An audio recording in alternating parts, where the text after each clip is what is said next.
চলো গিয়ে জিজ্ঞেস করবে কেন ভালো লাগছে না। মাছ আছে পিছনে।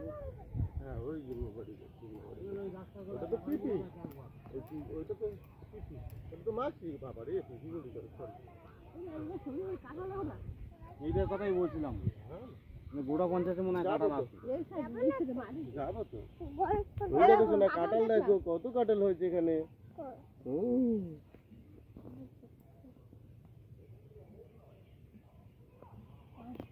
চলো কখনো কাঁঠাল হয়েছে এখানে দেখো। একদম সোজা মাঠ দিয়ে মাঠ। ওই তো এইটা পুকুর পাড়া।